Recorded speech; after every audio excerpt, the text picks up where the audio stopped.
Hi guys, in this video I wanna talk about Kashima and why he is the most overrated JJK character. However, it would be impossible to avoid speaking of many other characters and their powers, plus debunking some myths altogether. But before we start, I wanna say that I don't hate Kashima or any other character whose powers I will be discussing. It's okay to love any character, and my goal is not to make you hate Kashima or anyone else, but to try to stop the glaze based on misinformation and lack of reading skills. Wait, what? Hakari, Yuta, I thought that video was about Kashima. Well, you see, Kashima had only 3 full fights, so in order to understand how powerful he is, we need to understand how powerful his opponents are. So let's see how strong Jackpot Hakari is, since he is very relative to base Kashima in many aspects. So by rating Jackpot Hakari, we will be able to pretty much rate base Kashima. And there are also some people who say that since Hakari is relative to Yuta, or physically superior to Yuta, and base Kashima is relative to Jackpot Hakari, MBA Kashima is league above Yuta. To prove Yuta's and Hakari's relativity, they usually use 2 statements. Let's begin with Yuta's. But when he gets worked up, he is stronger than I am. You can easily notice that right after that on the same panel Mikey says, that's not true. But what Mikey can even know about Hakari and his strength? Well, the same question goes for Yuta. He was training in Africa for some time. His power has grown. Hakari might have also become stronger, or not. Yuta can't know. Also, don't forget that Yuta is a humble guy who tends to glaze his friends. For example, after copying Inumaiki's cursed speech and killing a bunch of curses in one word, he says that Inumaiki is amazing, even though he just completely outperformed him in his own field. So here we have 2 contradicting statements from 2 people who hardly know what they are talking about, and both of them are glazing, Yuta his friends while Mikey her husband. For me, it doesn't really sound convincing. The second one is from Goja, who is quoted by Hakari. Gojo said that he only wants help if he gets weaker than you or me. First of all, it barely implies relativity. Second of all, seriously, statement from Gojo. Let's see his other statements where he puts Yuta, Hakari and Toda in one row. And then, in the same chapter, we see picture of Yuta, Toda and Yuji, where Gojo says that new generation will be above special grade. I don't need to say that Toda and Yuta are not above special grade, and that Toda is not relative to Yuta. And the most important thing, Gojo is just too strong to normally rate everyone else. He no-divs both Yuta and Miwa. Like, of course he can say that Yuta is stronger than Miwa, but it's because Yuta bleeds and no-divs Miwa. But when it comes to someone like Toda and Hakari, he puts them together. In my opinion, the most important proofs of claims are statements from narrator, then comes feats, and only after that go statements from characters, since statements from narrator is information from author himself that he directly tells. Feats is information that author shows, but sometimes fails to put it the way he intended, that's why they are less valuable than his direct statements. Character words are least reliable, since sometimes they are biased, like Ogi saying he is relative to Naobita, or Naoya saying that him, Toji and Gojo are on the same level, even though they are on 3 different levels, or when Kinjaku says that Jogo equals 8 or 9 fingers of Sukuna. Since we don't have any author statements about Yuta and Hakari, or at least I didn't find them, let's get to feats. Jackpot Hakari showed somewhere relative speed to base Kashima. But how fast base Kashima is? Well, we don't know, that's why we try to scale him through Hakari. Jackpot Hakari also fought Urauma, and again showed somewhere relative speed. Okay, then how fast is Urauma? Well, Urauma has only 1 normal fight, and it is against Hakari. However, we have 1 encounter against Chosa, where Urauma failed to dodge Piercing Blood and barely blocked it. Piercing Blood has Mach 1 plus speed, and it was dodged by Kinjaku and even human Naoya without building up his speed. Moreover, against Urauma, Chosa was charging it right in front of him, and even Naritosha managed to leave a comment while he was doing it. Plus, Urauma is aware that Piercing Blood exists, however it appears he never saw it in action. On the other hand, against Naoya, Chosa tried to sneak attack him, charging Piercing Blood before jumping out of the cover and shooting, and Naoya still dodged. When Naoya fought injured Mikey, he was building up his speed and surpassed subsonic speed.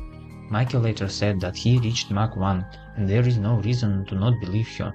Then Kurosoe reached Mach 3 and Maki got second awakening, which allowed her to see Naoe without glasses. She was able to keep up with him, dodging his attacks and landed punch on him.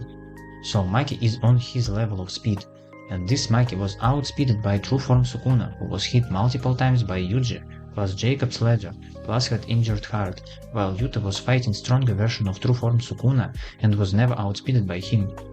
Yeah, I know it was a 3v1, but Sukuna still could do nothing against Yuta until he caught him off guard in melee range with world-cutting slash, while Yuta thought that they won since Yuji reached Megumi. To conclude, Yuta is faster than Maki, who is relative to Kurosoe, who is 3 times faster than Naoe with built-up speed, who is faster than normal Naoe, who is faster than Uraume. And since Jackpot Hakari is relative to Uraume, and base Kashimo is relative to Jackpot Hakari, we put them on Uraume level. I know that if you are Hakari or Kashimo fan, you might be feeling very angry and think that this shit is crazy. I am brain-dead, stupid moron, Yuta Glazer, Kashimo and Hakari hater, my scaling is awful, never let bro scale again, etc, etc. But first of all, you will need all curses that you have later because it's only beginning. And secondly, if you disagree, you are welcome to provide your position in comments, but I want to warn you that things like it's obvious or it's a fact or some other similar shit is not a proof of your position, only statements and feats. Now let's continue. Well, there is not much to say. Hakari was absolutely destroyed by any attack. Bernard with his pen, Kashimo with lightning discharge and reinforced container door, Uraume with frost calm and icicles. I don't know how strong Bernard's pen is, but considering he was badly outspeeded by base Hakari and low divs by Jackpot Hakari, he is not very strong. But anyway, maybe his pen is special grade curse too, we don't know. But the fact is, Hakari didn't tank any serious attack, which gives him 0 durability feats. And there is also 0 statements about his durability. Yuta on the other hand is one of the toughest characters. He has relative or a bit lower dura than Ryu, who was able to tank 16F Miguna's dismantle, and Sukuna himself admitted that he wasn't able to finish Ryu without cleave. Yuta also easily tanked true form Sukuna's dismantles, and after Sukuna took several hits from Yuji and his output was lowered, Yuta tanked even cleave with his face. The only option for Hakari to deal damage is using his body, since he has no special attacking curse technique and he also doesn't use curse tools. In base he landed several hits on Yuji in his room, then Yuji decided to take them without defense, so he took 3 more direct hits to his face, which led to nosebleed. Yeah, that's all. Pissed off serious Hakari who wanted to knock Yuji out only made his nosebleed. And this kind of damage is pretty much it.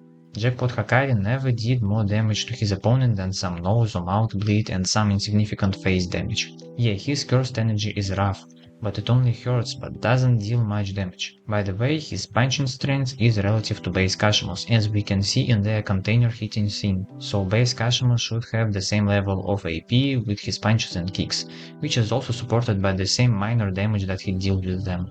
And what about Yuta? Well, Yuta uses curse tools, which boost his AP significantly. In their encounter with Yuji, he easily cut through him. Also, I wanted to briefly talk about Yuji blocking Yuta's katana with knife. Some people think this is Yuta's AP anti-feat, but as we can see, Yuji parries and blocks Yuta 3 times, and his knife is undamaged. Then Yuta makes one swing and slices both Yuji's knife and Yuji's body. So this actually shows how much Yuta was holding back in their fight. Okay, back to Yuta's AP feats. He also penetrated true form Sukuna's arm and sliced it, and he beheaded Kinjaku. So as we can see, none of Yuta's opponents were able to tank his katana, not to mention he has Coped Sky manipulation that ignores durability. Hakari's curse technique allows him to cast a domain with harmless sure hit effect that only provides trapped person with all info about his curse technique. While his domain is active, he gambles with a lot of rules that you can read by yourself. Most important thing is that he can hit a jackpot, which gives him unlimited cursed energy that boosts his stats and gives him automatic and best reverse curse technique. All this lasts for 4 minutes and 11 seconds, after that he can reopen domain and try to hit jackpot again. You need to know that his jackpots are not constant. Even if he will be hitting it one after another, there still will be time in between when he loses all bonuses. He also is not completely immortal during jackpot. Beheading or destroying brain in one blow will still kill him, since this type of damage is impossible to heal with reverse curse technique. Also soul damage will work, since to heal soul you need to know its true shape. One last thing is that his domain opens faster than any other. While being awakened from hitting Black Flash, Mahito combined 2 steps of domain expansion into one, but Hakari's domain opens even faster. Well, that's very solid curse technique. What else can I say? Yuta's CT allows him to summon Rika. In partially manifested form, she can be used for an unlimited amount of time. She is strong enough to hold post-Shibuya Yuji steel and also can tank some kicks from true form Sukuna, and actually was able to keep up with Yuta and Yuji against him. Yuta can also connect to Rika. This lasts for 5 minutes. When it happens, Yuta can fully manifest her, plus he gets access to his cursed tools, copied CTs and additional cursed energy. Yuta's copied CT before Sendai was only cursed speech. During Sendai, he acquired Drew's curse technique that allows him to create more Shikigami whose trajectories constitute the main, which is effective against defensive CTs. He also got Takako's imbalanced sky manipulation. Before Shinjuku, he also added Bernard's precognition, Yuji's slashes, and Hana's Jacob sledge. Fully manifested Rika gets boost to her stats. Her punches can deal decent damage to even such tough guys like Ryu, and her durability is rated even higher than Yuta's, which allows her to take direct hits to the face from Ryu, while in partially manifested state, Ryu can one-punch her. She is also able to use Pure Love Beam on her own or together with Yuta. If you try to separate Rika from Yuta, she might enter Opened Eye mode, which again boosts her overall power. Yuta's domain allows him to select one of copied CTs, which will benefit from sure hit effect, plus his domain has unlimited number of katanas. Each of them contains random copied CT and vanishes after its CT is released. So what do we have here? Yuta has a lot better speed, durability and AP. He always fights in the 2v1 and his CT provides more versatility. Together with huge amount of cursed energy that can be replenished via connecting to Rika, Yuta can fight Hakari as much as needed. Hakari doesn't even have any means to deal damage. Like again, Yuta was rated to be relative or slightly less tough than Ryu. Ryu tanks 16F Megune Dismantle. How Hakari is supposed to damage him? How is Hakari supposed to damage even PM Rika?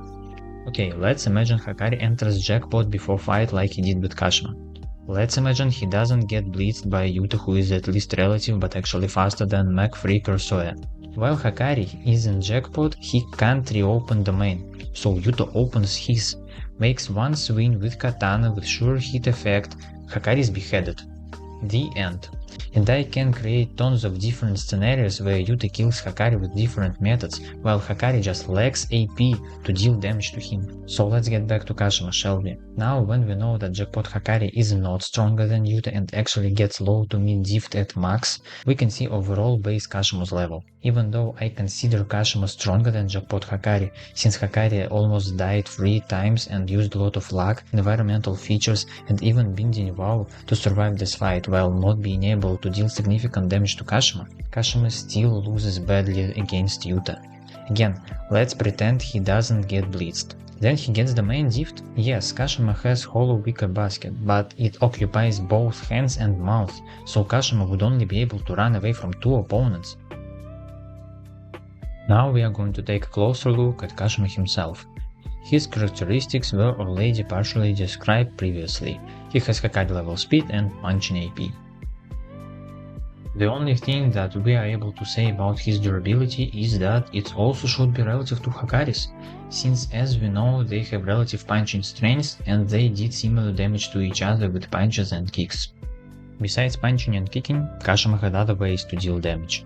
Lightning discharge. And it's a very hot topic, because many people believe that it's a one-shot attack that no one in the verse is able to survive except Hakari.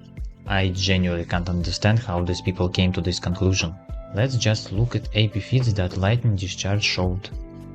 It made a hole in some no-name which gives 0 AP. It also destroyed Panda's third form, which is again featless, and Panda is semi-grade to Sorcerer, so once more noticed AP feat. And lastly, Kashimo was destroying Hakari with it. However, as I already said, Hakari was also destroyed by Uraume's icicles or Bernard's pen. So this only gives Bernard's pen or Uraume's icicles level of AP. So how is it going to damage or one-shot characters with durability enough to survive 16F Miguna's dismantle? Do you really think something like Uraume's icicle is deadlier than that? But wait, what about fight with Sukuna? He would have died to it if he hadn't used transformation. Well, no. You see, transformation doesn't heal Brain, since Brain was already transformed from the moment Sukuna entered Megumi's body. Since Sukuna had access to his memories and CT, which are contained in Brain, so it needed to be transformed to have them. This is also supported by Sukuna's words later, where he complains that his brain is still damaged. And also it is stated that Sukuna resumed transformation, which also supports that he already transformed something before that. But why do I tell you this? Because Kashimo charged his attack by hitting Sukuna's face 3 times and nothing else, which means that his discharge would be sure to hit Meguna's head. So if lightning discharge actually had enough AP to deal the same amount of damage to Meguna that it did to Hakari, then Meguna's head would be blown up and he would be dead, but as we see he isn't, which means that discharge failed to destroy Meguna's head. You need to understand that transformation does not revive, it only heals. But what durability does this version of Meguna has? Well, no one can tell for sure, however, it's lower than true form Sukuna's, because first of all, Sukuna's true body is just better than Megumi's in every physical aspect, and secondly, when Sukuna transformed and healed his body, he also increased his output, which affects everything, including stats. And as you remember, true form Sukuna was sliced by Yuta. I really hope that this is clear now, since there are so many people that believe Kashimo can one-shot anyone. Now let's discuss speed of lightning discharge.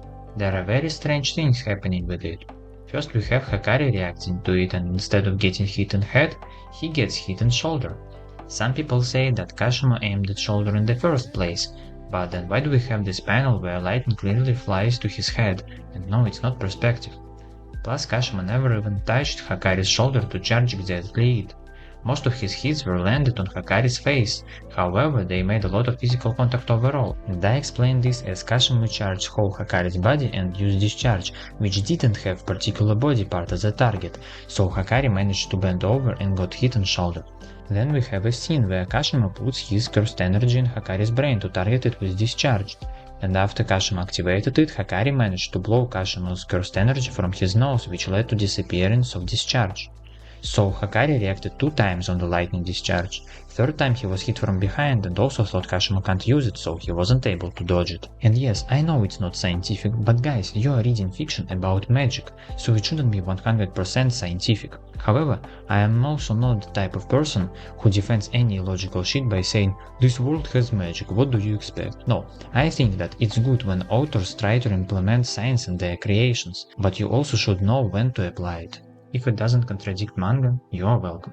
But when some people claim that Kashimo's lightning is 300 meg fast because science, even though nothing in the manga supports it and we even have Hakari reacting to it twice, that's just ridiculous. And you can't explain how Hakari got hit on shoulder using science, because again, Kashimo never even touched Hakari's shoulder and most hits were landed on his face. So Kashimo's lightning discharge doesn't have any decent AP fizz, since he wasn't able to blow up almost that Meguna's head, and it's low enough for Hakari to react. However, it's still a sure hit. Yeah boy, huge W for Kashimo. To begin with, I don't even know why people use MBA Kashimo in their tier lists or tops. MBA is suicidal for Kashimo, so he can't actually win with it since he dies anyway. The same thing with Megumi's Maharaga or Yuki's Black Hole. Anyway, let's see how good MBA Kashimo is. He had only one fight for obvious reasons. Well, let's take a closer look at it. Against almost dead, one-armed and one-eyed Meguna, MBA Kashimo manages to land 3 punches, which barely scratch his face. Let me remind you how Yuta and Yuji were making a lot stronger version of Sukuna bleed with their punches and kicks, so you could imagine how weak base Kashimo's and Jackpot Hakari's punches are, since even with MBA Kashimo can't decently damage Meguna. Also, Meguna managed to dodge his EM blast point blank, and Kashimo's sound waves had almost no effect. Before talking about his performance against true form Sukuna, I need to debunk one thing. Some people say that Sukuna feared Kashima, or that he was completely serious with Kashima and wanted to kill him as soon as possible. Well, that's just absolutely not true. There is no indication of Sukuna being terrified.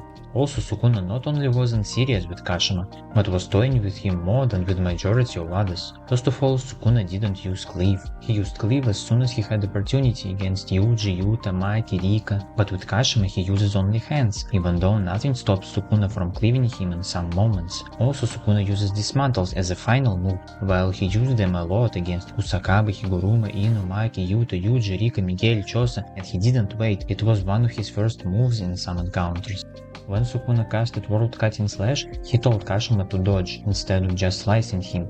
He never did that with anyone else. And he did all of this because he had a speech to say before killing Kashima. As soon as he finished talking, he finished Kashima with dismantles. Yeah, another myth that this was net of World Cutting Slashes, or some unique technique especially for Kashima. Well, no. For World Cutting Slash, Sukuna uses chants that we always see on panels, but not here. Plus, he needs to point direction of it. However, it's impossible to do with one hand when you have multiple dismantles with different directions. And it also can't be unique attack, because nothing supports this claim.